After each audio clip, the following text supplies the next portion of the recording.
بسم اللہ الرحمن الرحیم۔ شروع کرتا ہوں اللہ کے نام سے جو بہت بڑا مہربان نہایت رحم والا ہے۔ دوستوں، بہنوں، بھائیوں، بزرگوں، ہمارے اس تاریخ اسلام کے چینل میں ہم دلہ بھٹی کو بیان کر رہے ہیں، دلہ دی پار۔ تو دوستو، اکتوبر 1947 کے وسط تک غیر مسلموں کا انخلا مکمل ہو چکا تھا، لیکن ساتھ ہی وہ مسلمان لیے ہوئے مہاجرین جو لاہور مہاجر کیمپ میں پناہ لیے ہوئے تھے، مستقل آباد کاری کے لیے دوسرے علاقوں میں منتقل ہونا شروع ہو گئے تھے۔ چنانچہ سینکڑوں مہاجر خاندان پنڈی بھٹیاں آ کر پناہ گزین ہوئے۔ یہ مسلمان پاکستان کے لیے اپنا سب کچھ لٹا کر بے یار و مددگار اور بے آسرا ہو کر آئے تھے۔ ان کو بنیادی ضروریات کی فراہمی، دیکھ بھال اور بحالی مقامی لوگوں کا فرض تھا۔ چنانچہ اس مقصد کے لیے مقامی طور پر ایک ریلیف کمیٹی شیخ محمد اسلم تحصیلدار کی نگرانی میں تشکیل ہوئی اس وقت، جبکہ غلام محمد مسن، شیخ محمد حسین ودہاؤن، شیخ محمد حیات بپھرا اور محمد حسین بھٹی اس پر بطور رکن شامل کیے گئے تھے۔ بعد میں شیخ عبدالعزیز مہاجر کو بھی کمیٹی میں شامل کر لیا گیا تھا۔ اسے کمیٹی نے چوک لاری اڈا کے قریب مہاجرین کیمپ قیام کیا، جہاں مہاجرین کو عارضی طور پر ٹھہرایا گیا، اور بعد میں بحالی مہاجرین کمیٹی نے ہندوؤں کے چھوڑے ہوئے مکانوں کو اپنے قبضے میں لے کر ان میں مہاجرین کی قیام کا بندوبست کیا اور ان کی روزانہ کی ضروریات کی فراہمی کا انتظام انتہائی خوش اسلوبی سے کیا جا رہا تھا۔ مقامی مسلمانوں نے بھی ان کی بہت مدد کرنے میں کوئی کسر روا نہ رکھی تھی اور ہر ممکن امداد بہم پہنچائی۔ پھر مستقل بنیادوں پر ان کی بحالی کے کام کا آغاز ہوا تو جائز حقداروں کے ساتھ ساتھ جائیدادوں کے اصول کے لیے خوب لوٹ مار بھی مچی۔ مقامی افسران، محکمہ بحالیات کے کرندے اور کئی دوسرے جعلی کلیموں کے اس کاروبار میں ملوث ہو گئے تھے۔ پنڈی بھٹیاں قصبے میں ان دنوں سہولت کی کمی تھی، کاروبار کے ذرائع بھی زیادہ نہ تھے، چنانچہ کئی مہاجرین یہاں سے بڑے شہروں کی طرف رجوع کر کے گئے۔ یہاں کے کاروبار پر زیادہ تر ہندوؤں کا قبضہ تھا۔ تجارتی لحاظ سے ان کے چلے جانے کے بعد ایک خلا پیدا ہو گیا تھا۔ یہ خلا کسی حد تک مہاجر مسلمانوں نے پورا تو کیا۔ ان کے حصے میں اکثر دکانیں آئی تھیں۔ یہاں جو مہاجرین آباد ہوئے وہ زیادہ تر مشرقی پنجاب کے دہلی، نجف گڑھ، گاؤں، جلندھر، امبالہ اور ہوشیارپور کے پسماندہ طبقوں سے تعلق رکھتے تھے۔ البتہ بعض خاندان اپنی سابقہ خوشحالی کے باوجود یہاں آ کر ستم زری کا شکار ہے۔ ان مہاجرین کا رہن سہن، رسم و رواج اور زبان کا لہجہ کافی حد تک مقامی مسلمانوں سے مختلف تھے۔ چنانچہ 50 سال گزرنے کے باوجود اور سماجی اختلافات کی وجہ سے مقامی مہاجر کی تفریق مٹ نہ سکی تھی۔ ابھی شہر کی نئی سماجی اور اقتصادی زندگی کا آغاز ہوا ہی تھا کہ بانی پاکستان قائد اعظم محمد علی جناح رحمۃ اللہ کی بے وقت ناگہانی وفات حضرت ایاد کا دکھ سننا پڑا۔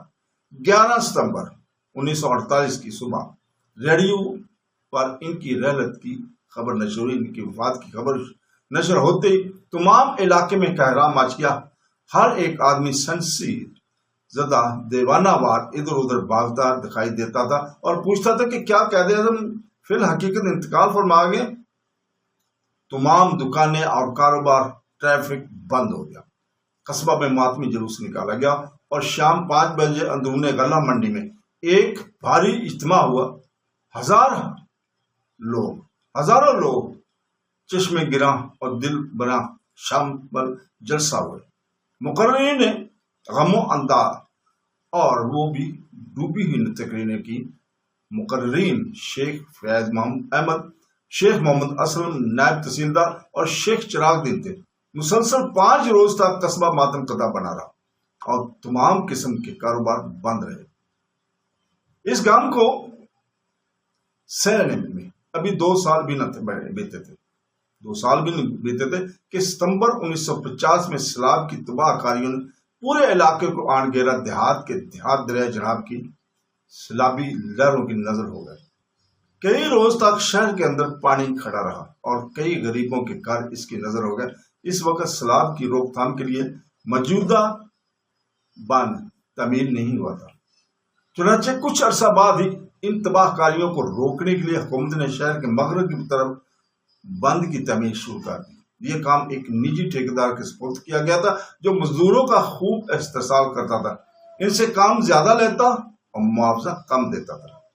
ان مزدوروں کے حقوق کے تحفظ کے لیے پنڈی بٹیا میں پہلی مزدور یونین تشکیل دی گئی۔ اس کا نام جنرل مزدور یونین رکھا گیا۔ اس نے مزدوروں کے معاوضہ کی ادائیگی کے لیے عدالت میں مقدمہ بھی دائر کیا اور فیصلہ مزدوروں کے حق میں ہوا، اور اس کامیابی کے بعد عام محنت کا طبقہ اس کے ساتھ ملتا گیا۔ اس کے سرکردہ کارکنوں میں رانا محمد طفیل، شیخ مقبول الہی بفرا، لیاقت حسین اور مظاہر حسین مرحوم شامل تھے۔ یہ تنظیم علاقے میں ترقی پسند خیالات کا پہلا ہراول دستہ ثابت ہوئی، اگرچہ قیامت پاکستان سے قبل چند ایسے نام سامنے آتے ہیں جو ترقی پسند خیالات کا واضح پرچار کرتے رہتے تھے۔ ان میں ایک نام جیون پرکاش جیون کا تھا، جو آج کل دہلی میں مقیم ہے اور ایک انقلابی شاعر کی حیثیت سے پہچانے جاتے ہیں۔ اب شاید وہ فوت بھی ہو گیا ہوں۔ قیام پاکستان کے بعد جب میاں افتخار الدین وزیر مہاجرین نے مسلم لیگ سے الگ ہو کر آزاد پاکستان پارٹی قائم کی تو جنرل مزدور یونین پنڈی بٹیا کے کارکن اس کے ساتھ وابستہ ہو گئے۔ دراصل اس کی ترغیب یو پی کے ایک مہاجر لطافت حسین نے دی تھی، جو ترقی پسند نظریات کو پہلے ہی سے حامی تھے۔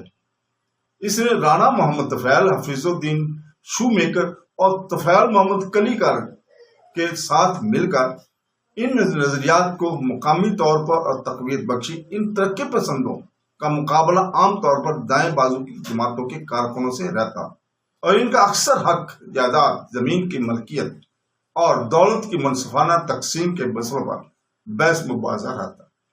مقامی جاگیرداروں کو ترقی پسندوں اور سوشلسٹوں کے تقسیم جائیداد اور ملکیت جائیداد کی نظریات سے پریشانی رہتی، چنانچہ اپنے کارندوں کے ذریعے ان پر اکثر آوازیں کسے جاتے اور گالیاں بھی دی جاتی تھی، مگر یہ کارکن استقامت کے ساتھ اپنے مخصوص نظریات پر کاربند رہے اور آزاد پاکستان پارٹی اور بعد ازاں پاکستان نیشنل پارٹی کی شاخ قائم کر کے اپنی سرگرمیوں کو وصول جاری رکھا۔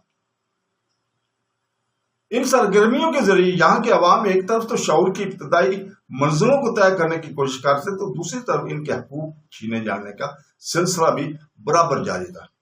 1950 میں سردار اللہ بخش نامی ایک سب انسپیکٹر پولیس یہاں تعینات ہوا۔ پنڈی بٹیا میں کم تعلیم یافتہ ہونے کی وجہ سے عقل اور تدبر سے وہ عاری تھا۔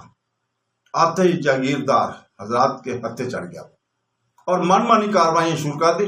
اسی اسنا میں اس نے حکم دیا کہ 8 بجے شب کے بعد لاری اڈے پر کوئی دکاندار بتیاں نہ جلائے، کیونکہ ان کی نیند میں خلل آتا ہے۔ آپ نے ہمسایہ حجام کو حکم دیا کہ تم اپنی چھت پر نہ سویا کرو، کیونکہ اس کے اہل خانہ کی بے پردگی ہوتی ہے۔ شہریوں نے اس بھیانک صورتحال کے خلاف شدید احتجاج کیا، جلوس نکالا۔ اس کے جواب میں تھانے دار کے حمایتی جاگیرداروں نے دیہاتوں سے آدمی بلا کر اس کی حمایت میں جلوس نکالا، جس کی قیادت بھٹی خاندان کے چند افراد نے کی۔ اس پر شہریوں کی نمائندہ تنظیم انجمن اصلاح المسلمین نے قصبہ کے امن کو تباہ کرنے کے الزام میں تھانے دار کے خلاف رپورٹ درج کرا دی۔ اخبارات میں اس کا چرچا ہوا۔ حمید نظامی ایڈیٹر نوائے وقت کو جب پنڈی بٹیا کی صورتحال کا علم ہوا تو انہوں نے نوائے وقت میں ایک عدالتی نوٹ لکھا، جس میں لکھا تھا پنڈی بٹیا سے اطلاع موصول ہوئی ہے کہ وہاں تھانے دار نے حکم دیا ہے کہ کوئی ہمسایہ چھت پر نہ سوئے، کیونکہ اس کی پردگی ہوتی ہے۔ کوئی دکاندار رات کو بتی نہ جلائے، کیونکہ اس کی نیند میں خلل پڑتا ہے۔ اور ہمارے خیال میں ایسے نازک مزاج تھانے دار کو لکھنؤ بھیج دیا جائے اور حکومت پاکستان بھارتی حکومت سے سفارش کرے کہ وہ اس کا وظیفہ مقرر کر دے، کیونکہ ایسے نازک مزاج لوگ لکھنؤ میں ہی خوش رہ سکتے۔ عوام کی شدید ترین احتجاج کے نتیجہ میں تھانے دار مذکور تھانے دار مذکورہ کا فوری طور پر تبادلہ ہو گیا۔ اس کے حمایتی میں میاں ممتاز دولتانہ کے پاس پہنچے۔ دولتانہ صاحب نے معاملہ میاں غلام حسین بھٹی شیخ پورہ کے حوالے کر دیا۔